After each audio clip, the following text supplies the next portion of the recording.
Pemirsa, Anda kembali di Dialog Siang Berita 1 Lunch Talk. Sebelum kita lanjutkan dialog, kita lihat dulu informasi berikut ini.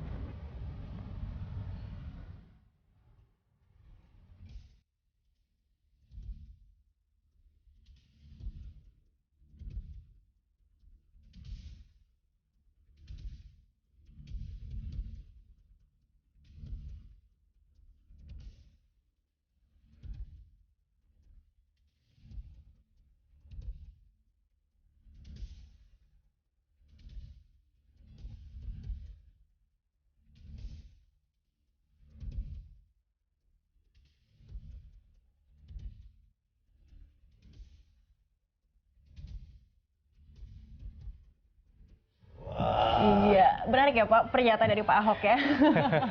Nah ini sebelum kita kembali lagi ke Pak Nasir dan Pak Asikin, ternyata ada penelpon lagi dari Pak Yudi Pratikno dari Jakarta. Selamat siang Pak Yudi.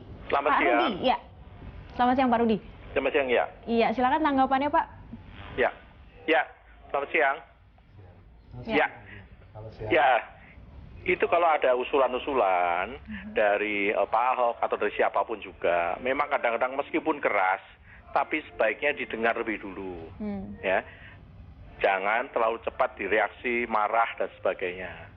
Betul nggak yang dikatakan oleh Pak Ahok itu? Tentu ada sesuatu, karena beliau kan juga sudah lama ada di DKI dan melihat hasil dari lulusan IPDN itu. Diperbaikin saja recruitingnya, gitu, dosen-dosennya, mata pelajarannya. Semacam masukin aja budi pekerti barangkali bahwa anggota-anggota IPDN nanti yang akan masuk ke pejabat-pejabat daerah itu, mereka perlu memperhatikan bagaimana melayani masyarakat dan tidak hanya berpikir soal materi saja. Itu barangkali nilainya yang perlu diperhatikan. Ya, baik. Terima kasih Pak Yudi. Nah, ini kalau kita dengar, ini Pak Yudi sudah mulai melakukan diagnosa ya Pak Nasir ya, terhadap apa yang dibutuhkan oleh IPDN. Ya. Kalau misalnya kita ke Pak Asikin, nah ini saat rapat dengar pendapat dengan pihak IPDN dan dengan rektor IPDN, dan kita kaitkan dengan usulan dari Pak Ahok untuk membubarkan IPDN, apa yang kira-kira perlu dibenahi kalau misalnya dari pandangan dari Komisi 2 terhadap IPDN sendiri? Bagi kami, apa yang disampaikan oleh Pak Ahok itu adalah merupakan suatu masukan yang sangat berarti dalam rangka melakukan pembenahan STPDN ke arah yang lebih baik. Kalau dia katakan ada anggota STPDN yang demikian, ya kita jadikan bahan evaluasi dan kita akan sampaikan ke Pak Mendagri agar dilanjutkan kepada Rektor STPDN untuk memperbaiki kondisi itu. Yang pasti bahwa hasil kunjungan kerja Komisi 2 di beberapa STPDN di Indonesia ini, ada beberapa kekurangan-kekurangan yang kita lihat yang saya sampaikan tadi, bahwa masih ada perpustakaan yang numpang di kelas. Nah, tentu salah satu masalah yang sangat penting di dalam menunjang kualitas pendidikan itu adalah adanya perpustakaan. Ya. Tapi kemudian kan ini Pak Ahok kan kalau misalnya memang rencana ini mau dilakukan, ini kan berarti harus mengubah undang-undang begitu, dan mungkin ini ada peranan juga dari Komisi 2 DPR. Dari Komisi 2 DPR sendiri, apakah ada semacam dorongan untuk kemudian membahas ini, tidak hanya sekedar rapat dengar pendapat, tapi kemudian betul-betul dimasukkan ke dalam agenda anggota DPR, Pak? Apakah itu yang akan terjadi? Tentu kita akan jadikan satu topik pembahasan apabila ada rapat dengar pendapat dengan Bapak Menteri Dalam Negeri, Rektor STPDN untuk permasalahan ini. Tapi sepanjang kunjungan kami di beberapa daerah, kami kan sudah lakukan pada 2 bulan, 3 bulan yang lalu. Itu permasalahannya cuma satu aja, perpustakaan. Dan kami juga melakukan kunjungan ke beberapa pemerintah daerah yang menggunakan tenaga STPDN. Semua mengatakan sangat lumayan dan puas dengan tenaga-tenaga STPDN, terutama bagaimana dia membangun disiplin terhadap pegawai-pegawai yang lain. Karena memang kalimat disiplin adalah kalimat yang paling gampang diucapkan, tapi sulit dilaksanakan. Disiplin itu penyelesaian antara tindakan dengan aturan. Ya mungkin ada yang melanggar aturan, tapi lebih banyak yang patuh kepada aturan. Pak Asikin, saya ingin tanya, kalau misalnya memang ini betul-betul mau direalisasikan, ini langkah-langkah ke depan itu akan seperti apa sih Pak? Ini nanti mulainya dari mana Pak? Ini revisi undang-undangnya datang dari DPR dulu atau bagaimana? Mungkin Bapak bisa jelaskan Pak. Iya, ini kan mungkin harus ada usulan untuk melaksanakan revisi undang-undang, khususnya undang-undang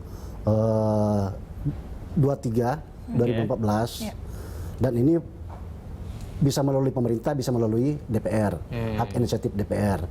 Tapi saya rasa tidak ada hal yang sangat prinsip untuk kita lakukan perubahan undang-undang tersebut. Karena apa yang disampaikan Ahok itu merupakan usulan kepada Presiden. Jadi tidak perlu kita khawatir, terutama anak-anak mahasiswa yang sementara mengikuti pendidikan di STPDN, khawatir dengan kondisi statement Pak Ahok.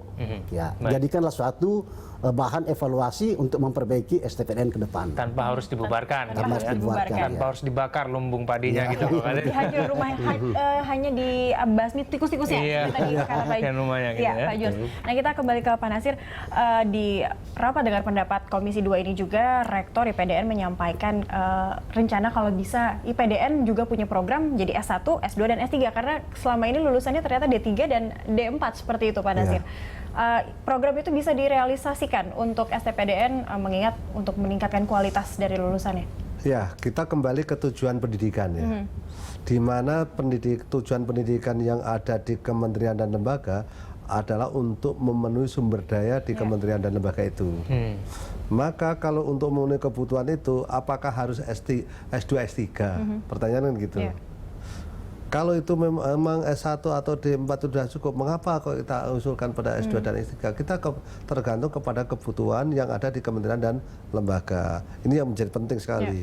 Nah, untuk itu tadi saya menyambungkan, kita sebenarnya melihat perguruan tinggi itu adalah pada kualitas itu dikatakan baik atau tidak. Kalau dari sisi akademik kami lakukan, itu di dalam sisi akreditasi itu. Diharapkan kalau itu perguruan tinggi itu berkualitas, itu harus akreditasinya sudah A gitu. Itu adalah mencerminkan sistem pendidikan itu sudah berjalan sesuai dengan norma akademik yang baik.